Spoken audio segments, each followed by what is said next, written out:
प्रेरणास्पद कथा YouTube channel पर मैं धनंजय जैन आप सभी का हार्दिक स्वागत करता हूं। दोस्तों, राहुल और रोशनी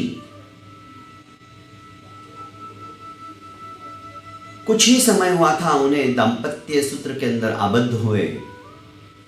राहुल को शहर में एक फैक्ट्री के अंदर जॉब लगा था और छोटे से रूम के अंदर दोनों पति पत्नी साथ में रहते थे।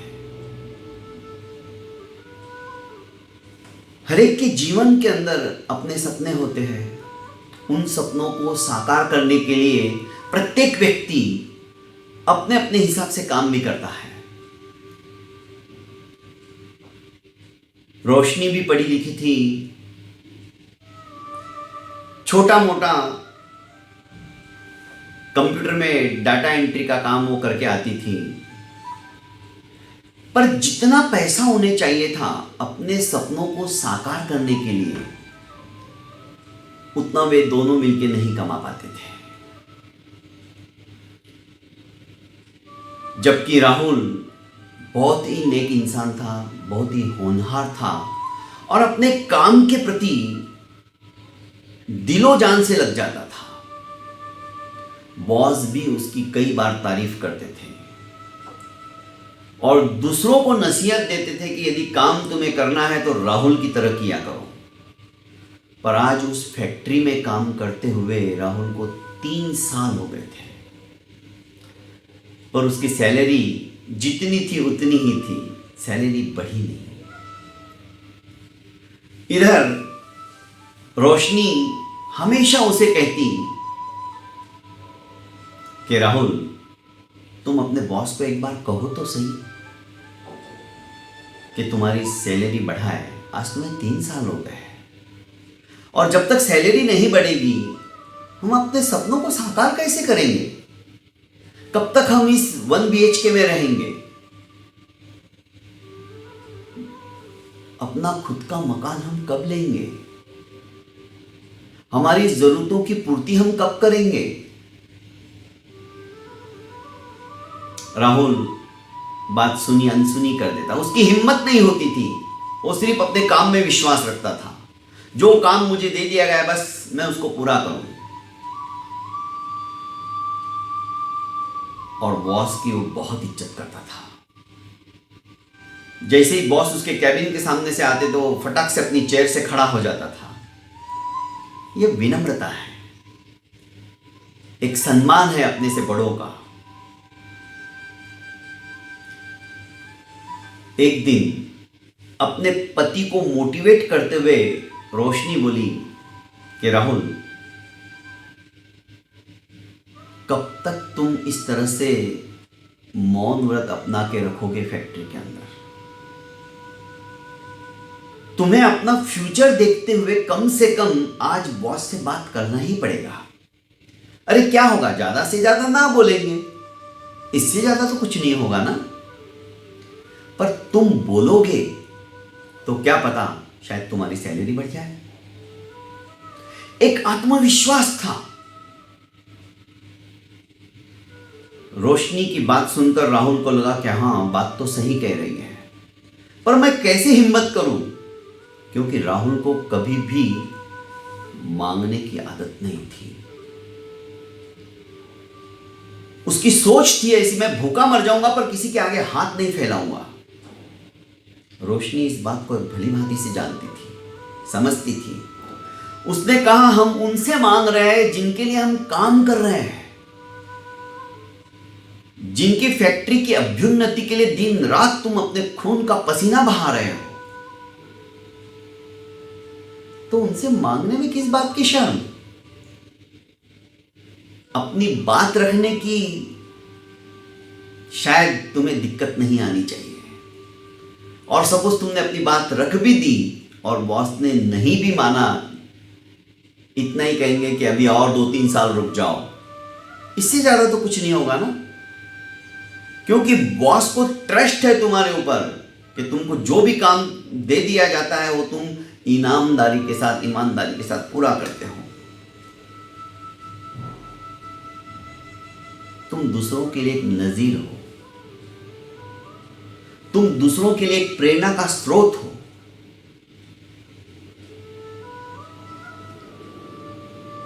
राहुल ने सोच लिया कि आज मैं बॉस को जाके बोलूंगा ही।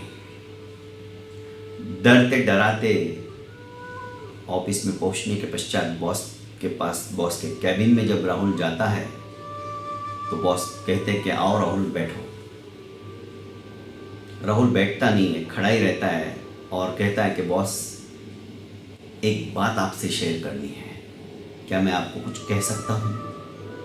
अरे राहुल, तुम कैसी पराये जैसी बातें कर रहे हो? ये फैक्ट्री तुम्हारी है, मैं तुम्हारा हूं और तुम्हारी वजह से मेरी फैक्ट्री आज कहां से कहां पहुंच रही है। तुम निसंकोच मुझे बोलो, तुम्हारे मन में क्या है? डरते डरते राहुल ने कहा कि बॉस मुझे 3 साल हो गए और मेरे घर की ज़रूरतें भी बहुत ज़्यादा है। मैं इतनी सी पगार के अंदर अपना गुजर बसेरा नहीं कर पा रहा हूँ। बस यही कहना चाहता था। आगे कुछ राहुल बोले, इससे पूर्व ही बॉस ने कहा कि राहुल बस अब आगे कुछ मत कहना, मैं समझ गया।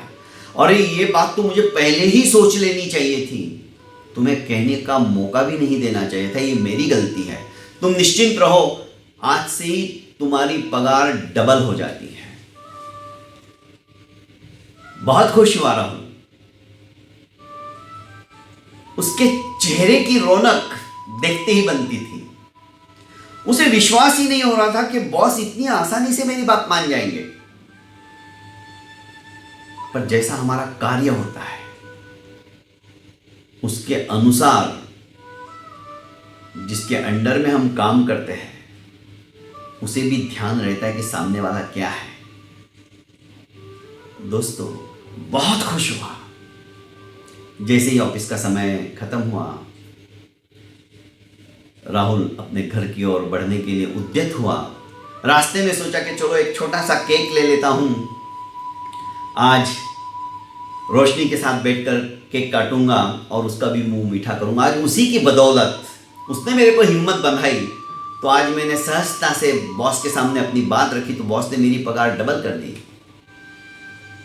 खुशी के मारे फटाफट वो मिठाई की दुकान पर पहुंचा और सागर स्वीट से उसने छोटा सा एक केक लिया। केक लेने के पश्चात वो घर की ओर बढ़ा। घर में पैर रखते ही घर का तो नक्शा ही बदला हुआ था। हॉल बहुत अच्छी तरह से सजाया हुआ था।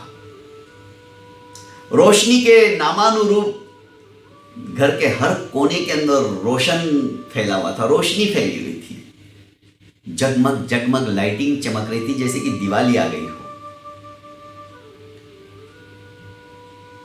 क्योंकि रोशनी को दृढ़ विश्वास था कि आज राहुल कुछ ना कुछ खुशखबरी लेकर ही आएगा, और वही हुआ। राहुल की आंखें विस्फारित नेत्रों की तरह हो गई और वो विस्फारित नेत्रों से चारों तरफ देख रहा था कि आज मैं कहां आ गया हूं, क्या ये मेरा ही घर है? घर की सजावट देखते ही बनती थी। केक काटा तो केक के नीचे ही एक चिट्ठी थी। उस चिट्ठी में लिखा हुआ था कि राहुल, मुझे तुम्हारे ऊपर विश्वास है और तुम्हारे ऊपर मुझे नाज भी है। आज तुमने जो नहीं हो सकता था वो भी कर दिखाया। राहुल जानता था कि मेरे मुंह से कभी भी ऐसा नहीं निकलेगा कि बॉस आप मेरी पगार बढ़ाओ, पर रोशनी की बदौलत, रोशनी के बार बार मोटिवेट करने के कारण से ही उसने आज ये हिम्मत की थी और उसमें वो सक्सेस भी हुआ। आगे लिखा था चिट्ठी के अंदर, राहुल ये तो एक बात हो गई, पर इसी तरह तुम अपना गोल सेट करते चले जाओगे, क्योंकि तुम्हारे अंदर काबिलियत है। तुम्हें सिर्फ आज पगार दुगुनी हुई होगी, पर भविष्य के अंदर तुम ऐसी फैक्ट्री के मालिक भी बन सकते हो। ये काबिलियत तुम्हारे अंदर है। उसने और चिट्ठी के अंदर इतना मोटिवेट कर डाला कि राहुल के आंखों से हर्षाश्रु निकलने लगे कि पत्नी चाहिए तो ऐसी, जो मुझे बार बार अपने क्षेत्र के अंदर कैसे मैं आगे बढ़ूं मुझे मोटिवेट करती रहती है, मेरी हिम्मत को बढ़ाती रहती है। दोस्तों, हम भी उस परम पिता परमेश्वर के यहां पर नौकरी कर रहे हैं। हमें उसने अच्छे कामों को करने के लिए संसार में लाया है। पगार स्वरूप हमारा घर परिवार आज अच्छे से चल रहा है।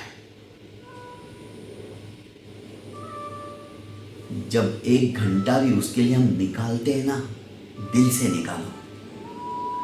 दूसरे काम हम दुनिया भर के कर रहे हैं, अपना घर, अपना परिवार, अपना संसार, अपने सपने हम सभी पूरे कर रहे हैं उसी की बदौलत। उसी की बदौलत हमें सब कुछ मिल रहा है और फिर भी हमें लगता है कि नहीं, कुछ अधूरा है, कुछ सपने पूरे नहीं हो पा रहे हैं, हमें और कुछ चाहिए। तो दोस्तों, उस परम पिता परमेश्वर जो बॉस है हमारा, एक बार दिल से उससे मांग के तो देखो। अरे हम उसके सामने जाते भी हैं, हाथ भी जोड़ते हैं, तो मन में शंका रहती है, पता नहीं भगवान मेरी सुनेगा भी या नहीं सुनेगा।